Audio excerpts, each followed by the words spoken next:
भैया लाओ गाड़ी मैं चलाता हूँ आज। क्यों? तेरे बाप की कार है? तेरी हिम्मत कैसे हुई चाबी अपने भाई के हाथ से छीनने की? तू जिस गाड़ी में लेकर जा रहे हैं ना, तेरे लिए वही बहुत बड़ी बात है। मैगी क्या कर रही हो तुम मेरे भाई से इस तरीके से बात कर रही हो? और क्या आज से पहले इसने गाड़ी नहीं चलाई क्या, जब तुम चाबी ऐसे ले रही हो इससे? तुम्ही ने सर पे चढ़ा रखा है इसे। जब मन करता है घर से चाबी उठाता है और बाहर चला जाता है दोस्तों के साथ। शर्म नहीं आती है क्या? जब खुद की कमाई से कार खरीदेगा ना, तब गाड़ी चलाने के शौक पाली हो। और वैसे भी क्यों दूं इसे गाड़ी की चाबी? ये गाड़ी मेरे पापा ने मुझे दहेज में दी है। इस गाड़ी पर तुम्हारा और मेरा हक है, इसका नहीं। तो ये क्यों चलाएगा गाड़ी? और तू आज के बाद इस गाड़ी की चाबी को हाथ लगाए ना, तेरे लिए अच्छा नहीं होगा। ये गाड़ी तेरे भाई और मेरी है, तेरी नहीं, समझा ना? और अपने भाई से क्या परमिशन ले रहा है गाड़ी चलाने की तू? ये गाड़ी मेरी है, तो अगर गाड़ी की चाबी चाहिए तो मुझसे पूछना पड़ेगा, अपने भाई से नहीं। महक, ये क्या कर रही हो तुम? आज तुम हमारे बीच में तेरा मेरा कर रही हो और ये अपनी दहेज में लाई हुई गाड़ी का एहसान दिखा रही हो क्या मुझे? ये गाड़ी दहेज में आई है ना, इसका मतलब ये नहीं है कि सिर्फ ये गाड़ी तुम्हारी है। जब तुम्हारे पापा ने ये गाड़ी मुझे दी थी ना, तो मुझे ऐसा लगा था कि हम सबको दी है, हम सबके यूज के लिए ये गाड़ी दी है उन्होंने। मुझे तो ऐसा लगा था कि ये गाड़ी हमारे परिवार वाले चलाएंगे। और अगर ये गाड़ी तुम्हारे पर्सनल यूज के लिए दी थी तुम्हारे पापा ने, तो अपने मायके में ही रखती ना, ससुराल आने की क्या जरूरत थी इसकी? मैं तुम्हारे पापा से ना दहेज में 1 रुपया भी नहीं मांगा था, जो तुम इतना एहसान दिखा रही हो। समझ में आया? और ये किस तरीके से बात कर रही हो तुम? तमीज कहाँ गई तुम्हारी? मेरा छोटा भाई अभी कॉलेज में पढ़ता है और तुम इसको ये सिखा रही हो कि क्या अपना है क्या पराया है, क्या इम्पैक्ट पड़ेगा इसकी लाइफ पे, हैं? एक बार सोचा है? और अगर महक तुम्हें कुछ बोलना भी है ना, तो अकेले में मुझसे बोल सकती थी। ये कोई तरीका नहीं होता। हमारे माँ बाप नहीं है और इसका इस दुनिया में सिर्फ एक भाई और भाभी है। ये ना तुम्हें भाभी नहीं बल्कि अपनी माँ समान समझता है। और इसको कितना बुरा लगेगा जब इसकी भाभी से इस तरीके से बात करेगी तो। और अगर मना करना भी था तो एक तरीका होता है मना करने का, या फिर मुझे अकेले में आके बता देती।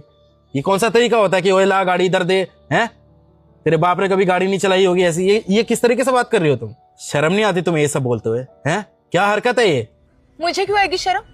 शर्म तुम दोनों को आनी चाहिए जो मेरे दहेज के सामान पर ऐश कर रहे हो। और क्यों ना सुनाऊं मैं तुम्हारे भाई को, हमारे सर पर बोझ बन के जो बैठा हुआ है। शर्म इसे आनी चाहिए, मुझे नहीं। तो मुझे मत समझाओ। और तुम मुझे एक बात बताओ, तुम्हारे भाई का ठेका उठा रखा है हमने। इसके कॉलेज का खर्चा, रहने का खर्चा, खाने पीने का खर्चा सब हम ही उठाए। ऊपर से गाड़ी की चाबी तो ऐसे उठा के लेके जाते जैसे इसके बाप की हो। पेट्रोल भी नहीं डलवाता है कभी ये। शर्म तो इसे नहीं आती, बेवकूफ कहीं का। जब भी गाड़ी लेके जाता है पेट्रोल खत्म करके लाता है। एक बार भी इसे पेट्रोल डलवाया नहीं कभी कार में। और ये तो सिर्फ कार की बात है, हमारे घर में जितना भी मेरे दहेज का सामान है आज के बाद मुझसे बिना पूछे इस्तेमाल मत कर लियो। मैं एक बार बोलने से पहले सोच लो तुम बोल कह रही हो। इन सब चीजों से ना हमारे रिश्ते पे बहुत फर्क पड़ सकता है। इससे क्या फर्क पड़ेगा हमारी शादी पर? और कौन सा गलत बोल रही हूँ मैं? अगर इतना ही शौक है इसे गाड़ी चलाने का, तो खुद के पैसे खरीदे गाड़ी चलाए। कौन रोकेगा इसे? मैं तो नहीं रोकूंगी और तुम भी नहीं रोकोगे जहां तक मुझे लगता है। मेरी ही किस्मत खराब है जो तुम जैसा गरीब आदमी मेरे पल्ले पड़ गया। तभी तो मेरे पापा ने तुम्हें दहेज दिया। अगर तुम्हारे घर में सामान होता तो मेरे पापा दहेज छोड़ देते तुम्हें। पतियों का फर्ज होता है अपनी बीवी की डिमांड्स पूरी करने का। तुम जैसे पति नहीं होते जो अपनी बीवी के लाए हुए दहेज पर ऐश करें। भाभी देखिए, मैं आपसे हाथ जोड़ के माफी मांगता हूँ। आप लड़ाई मत कीजिए आपस में।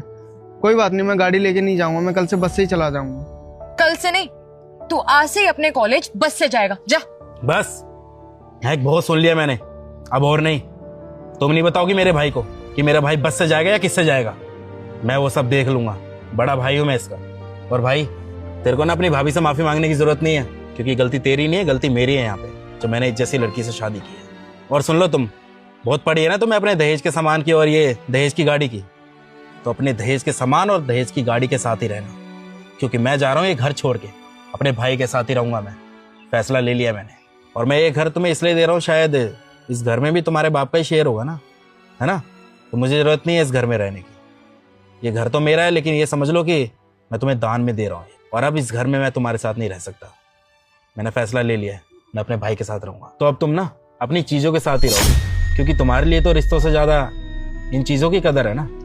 लेकिन एक बात याद रखना, जब लाइफ में किसी चीज की प्रॉब्लम होगी ना, तो रिश्ते ही काम आएंगे, ये तुम्हारा दहेज का सामान नहीं। सुशाल चल। धर्मेंद्र, तुम्हें पता है मुझे कार ड्राइव करनी नहीं आती है, और तुम ही तो गाड़ी लेकर जाओगे। तुम अपने भाई को जाने दो ना, हम चलते हैं साथ। मैंने तुम्हारे भाई को यहाँ से जाने के लिए बोला है। तुम्हें तो अलाउ किया है मैंने गाड़ी चलाने के लिए, तो चलाओ ना गाड़ी। तुम्हारे बाप का नौकर नहीं हूं मैं। शादी करी थी मैंने तुमसे, भीख में मांगा नहीं था तुम्हें जो एहसान दिखा रही हो मुझे। और तुम्हें अपनी इन चीजों की गर्ज थी ना, इन चीजों को हाथ नहीं लगाऊंगा मैं। बोल देना अपने बाप को, ये वादा है मेरा। आज से डिवोर्स ले रहा हूं मैं तुमसे। डिवोर्स लेना हो तो ले लेना, वरना ये शादी का टैग लगा के अपनी गाड़ी में घूमती रहना। चल भाई यहाँ से। धर्मेंद्र, धर्मेंद्र मेरी बात सुनो, मैं कैसे जाऊंगी?